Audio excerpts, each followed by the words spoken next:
की एक खूबसूरत लड़की को दिखाते हुए जो सुबह जल्दी उठकर अपने स्कूल जाने के लिए तैयार होती है। एमा अपनी स्कूल में एक बहुत ही अच्छी और फेमस स्टूडेंट है जिसके बहुत सारे फ्रेंड्स हैं। दूसरी तरफ हम डीन को देखते हैं जो एमा की तुलना में बहुत ही आलसी लड़का है और वो सुबह लेट करके उठता है और सीधे बाथरूम में जाकर ब्रश करने के बाद तुरंत आकर वीडियो गेम खेलने बैठ जाता है। तो उसके पिता जैक उसे कहते हैं कि तुम स्कूल के लिए लेट हो जाओगे। वहीं हम एमा और उसकी छोटी बहन स्टेसी को देखते हैं जिनको उनकी माँ बारबरा स्कूल छोड़ने आती है। उसके बाद एमा स्कूल में पहुंचकर अपने बेस्ट फ्रेंड लिजी से मिलती है और जब वो बातें कर रहे थे तभी स्टीफन नाम का एक स्टूडेंट आकर एमा को हाई कहता है और ये देखकर लिजी एमा को चिढ़ाने लगती है। अब उसी दिन क्लास में मिस्टर क्रिश्चियनसेन जो उनके टीचर हैं वो बताते हैं कि बस अगली सुबह ठीक 7 बजे ट्रिनिडाड आइलैंड के ट्रिप के लिए निकलेगी और वो आगे बता ही रहे होते हैं कि एमा क्लास में लेट पहुंचती है और डीन भी पीछे से आकर एमा से टकरा जाता है और उसे सॉरी शहजादी कहता है। इसके बाद जब मिस्टर क्रिश्चियनसेन ट्रिप के बारे में और जानकारी दे रहे थे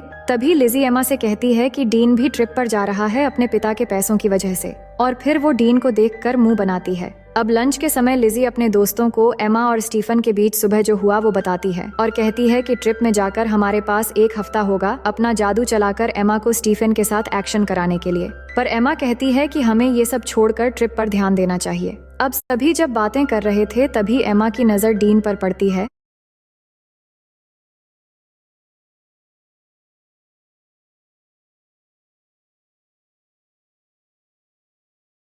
जो चाकू से सेब काट रहा था। अब थोड़ी देर में मिस कोलियर जो एक टीचर है वो डीन के पास आकर उसे स्कूल में चाकू लेकर आने के लिए डांटती है और फिर उसे प्रिंसिपल के ऑफिस में ले जाती है। फिर लिजी अपने दोस्तों से कहती है कि एमा को डीन जैसे लड़कों के साथ नहीं रहना चाहिए जब स्कूल का एक हॉट लड़का एमा को पसंद करता है। अब अगले दिन सुबह एमा तैयार होती है ट्रिप के लिए और अपने माँ बारबरा और पिता फिल को थैंक यू कहती है उसे ट्रिप पर जाने देने के लिए। दूसरी तरफ डीन ट्रिप पर नहीं जाना चाहता तो उसके पिता जैक उसे कहते हैं कि उसके स्कूल के नियम को तोड़ने के बाद भी उन्होंने कितनी मेहनत की उसे ट्रिप पर जगह दिलाने के लिए, जिसके बाद वो जाने के लिए मान जाता है। अब आगे हम देखते हैं कि मिस्टर क्रिश्चियनसेन सबको बस में चढ़ने के लिए कहते हैं। अब बस में चढ़ते वक्त स्टीफन एमा से पूछता है कि कैसी हो एमा, जिससे लिजी एमा को फिर से चिढ़ाती है पर एमा उस पर ध्यान नहीं देती। अब कुछ समय के अंदर वो ट्रिनिडाड आइलैंड पहुंच जाते हैं और बस से उतरते समय मिस कोलियर सबसे कहती है कि सब कुछ देर पूल में एंजॉय कर सकते हैं पर डिनर से पहले सबको आ जाना है और अगले दिन से प्रोग्राम शुरू करेंगे।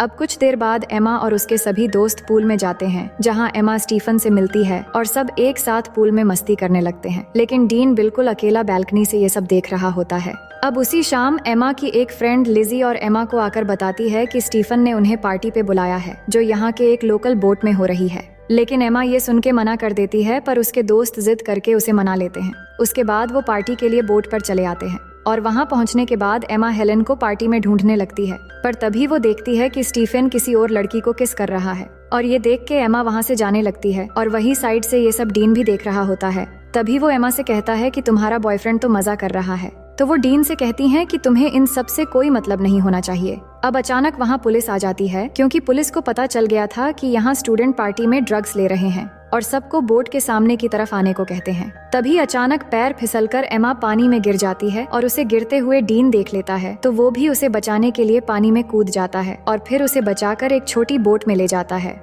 अब उस बोट की रस्सी बड़े बोट से जुड़ी हुई थी तो डीन उस रस्सी को काट देता है और एमा के पूछने पर वो कहता है कि मुझे पुलिस के झंझट में नहीं पड़ना है, पुलिस के जाने के बाद हम बड़े बोट तक पहुंच जाएंगे। लेकिन थोड़ी ही समय के अंदर वो बोट उनसे काफी दूर चला जाता है और तभी वहाँ पर तूफान शुरू होने वाला होता है, लेकिन डीन देखता है कि इसमें तो मोटर ही नहीं है। तभी उनके सामने से अचानक एक बड़ी सी लहर आती है और दोनों कस के बोट को पकड़ लेते हैं। इसके बाद सुबह हो जाती है और दोनों लहरों की वजह से बोट के साथ अरेबियन सागर में पहुंच गए थे। डीन का फोन भीग चुका था तो वो एमा को उसका फोन देने को कहता है पर एमा के फोन में नेटवर्क नहीं आ रहा था। फिर एमा डीन से कहती है कि हमें पार्टी बोट का पीछा करना चाहिए था तो डीन कहता है कि चिंता मत करो, कोई ना कोई हमें लेने आ जाएगा। वो बात ही कर रहे थे तभी अचानक एमा को थोड़ी दूरी पर एक आइलैंड नजर आती है, जिसके बाद डीन बोट को उस आइलैंड की तरफ ले जाने लगता है और बहुत मुश्किलों के बाद दोनों उस आइलैंड पर पहुंच जाते हैं।